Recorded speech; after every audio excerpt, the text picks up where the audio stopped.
How to log in to your Capital One account. Hey everyone, welcome back to the channel. In today's video, I'm going to show you how you can log in to your Capital One account. So now without further ado, let's get started.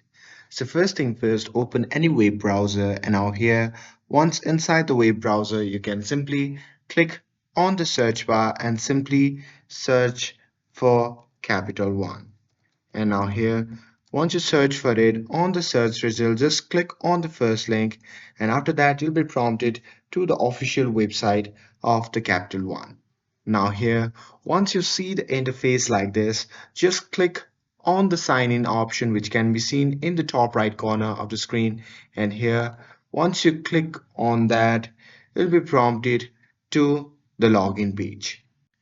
And now here, once you see the interface like this, you can just click on the username and enter your Capital One username. And after that, you can simply enter your username password.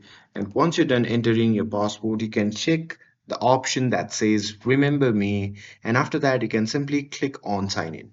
And once you do that, you'll be signed in to your Capital One account. But here, just in case if you ever forget your username or password, then you can just click on this option, and after that you'll be prompted to the page where you can reset your username and password. So there you just have to follow the prompts, and that's it. That's how you can log in to your Capital One account. With this, if you found this video helpful, then don't forget to like, share and subscribe to get updated for more videos. Thanks for watching, and I'll see you in the next video.